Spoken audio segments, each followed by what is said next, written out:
Welcome to சோலை சாய் சமையல். இன்றைய வீடியோவில் பெரியவங்கலேருந்து சின்னவங்க வரை எல்லாரும் விரும்பி சாப்பிடக்கூடிய, விருந்தினர் வந்த உடனே செய்யக்கூடிய மசால் வடை தான் செய்ய போகிறோம். வீடியோக்குள்ளே போகிறதுக்கு முன்னாடி நம்ம சேனலில் இதுவரை சப்ஸ்கிரைப் பண்ணலான்னா பண்ணிக்கோங்க. பக்கத்தில் இருக்க பெல் பட்டனை கிளிக் பண்ணி வச்சுங்க. அப்போ தான் நம்மளோட எல்லா வீடியோவும் நோட்டிஃபிகேஷனில் வரும். வாங்க வீடியோக்குள்ளே போய் எப்படி செய்கிறதுன்னு பார்க்கலாம்.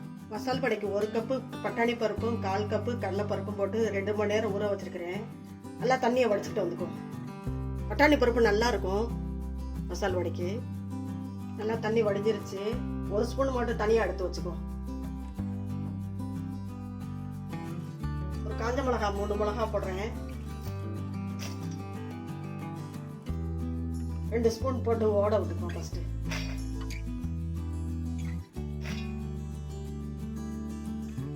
அரைச்சிட்டு வந்தது இந்த பவுலில் போட்டேன். மீதம் இருக்க பருப்பையும் அரைச்சிட்டு வந்துடும். இதே மாதிரி தான் அரைக்கணும், ரொம்ப நைஸாக அரைக்கக்கூடாது. அரைச்சிட்டு வந்து பார்க்கலாம். பாருங்க, திப்பியாக அரைச்சிட்டு வந்தாச்சு. 2 மீடியம் சைஸில் பெரிய வெங்காயம் அரைஞ்சி வச்சுருக்கிறேன். பொடியாக, நல்லா பொடியாக அரியணும். அதை போட்டுக்கலாம். ஒரு 7-8 பூண்டு தட்டி வச்சுருக்கிறேன். தட்டி வச்சிருந்தா தான் நல்லாயிருக்கும். போட்டு அரைச்சா அவ்வளோ வாசனை வராது. கருவேப்பிலையும் பொடியாக அரைஞ்சி வச்சுருக்கிறேன். அதையும் போட்டுக்கலாம். ஒரு பச்சை மிளகாய் பொடியாக அரைஞ்சி வச்சுருக்கிறேன். அதையும் போட்டுக்கலாம். கொத்தமல்லியும் பொடியாக அரைஞ்சி வச்சுக்கிறேன். அதையும் போட்டுக்கலாம். சோம்பு 1 ஸ்பூன் போட்டுக்கலாம்.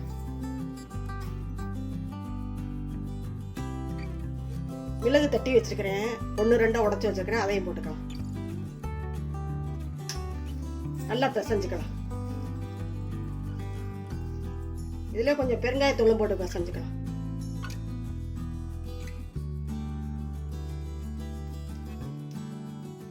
இதுல நைஸ் போய் தேவையான அளவு போட்டுக்கலாம்.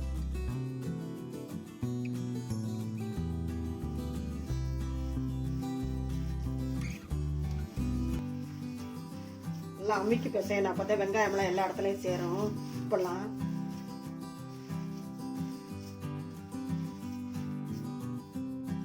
நல்லா பிசைஞ்சாச்சு. இந்த மாதிரி உருட்டி வச்சுக்கிட்டோம்னா ஈஸியா இருக்கும் தட்டு போடுறதுக்கு.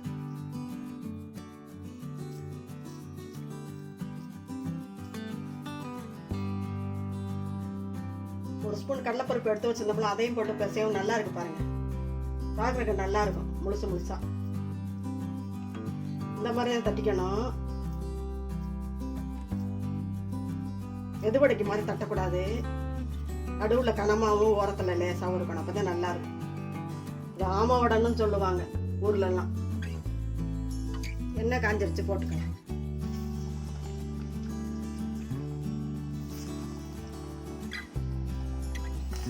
மீடியம் ஃப்ளேம்ல வச்சு வேக விடணும். ரொம்ப குறைச்சி வச்சாலும் எண்ணெயே பிடிக்கும்.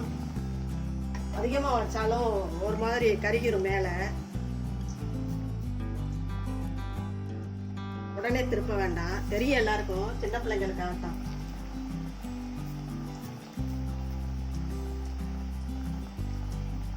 அதிகமாக வச்சோம்னா மேலால கருகிரும், உள்ள வேகாது. வேக விட்டு திருப்பலாம். திருப்பி போட்டுக்கலாம். ஈவினிங் டயத்தில் டீ கடையிலலாம் போடுவாங்க. ரோட்டில் போகும்போதே நம்மளுக்கு வாசனையாக இருக்கும். வாங்கி சாப்பிடலாம் போல இருக்கும். மசால் வடை நல்லா இருக்கும். பெரிய கடைகளை விட டீ கடையில் ரொம்ப நல்லா இருக்கும். சாப்பிட்டு ஒரு டீயை குடிச்சா போதும், பிடிச்சிக்கவே முடியாது. நல்லா வெந்திரிச்சு எடுத்துக்கலாம்.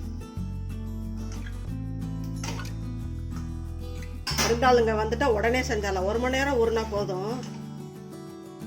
டீயோட பரிமாறலாம்.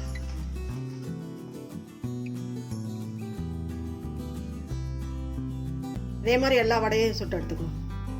நம்மளோட மசால் வடை சூப்பராக ரெடி ஆயிடுச்சு. பாருங்க, மேலே மொறுமொறுன்னு நல்லா உள்ள சாஃப்டா இருக்கு. இதே மாதிரி நீங்களும் செஞ்சு பாருங்க. செஞ்சு பார்த்துட்டு எப்படி இருந்துச்சு உங்க கருத்துக்களை கமெண்ட்ஸ்ல சொல்லுங்க. இந்த வீடியோ பிடிச்சிருந்தா லைக் பண்ணுங்க, ஷேர் பண்ணுங்க. நம்ம சேனலுக்கு மறக்காம சப்ஸ்கிரைப் பண்ணுங்க. நன்றி, வணக்கம். அடுத்த வீடியோல பார்க்கலாம்.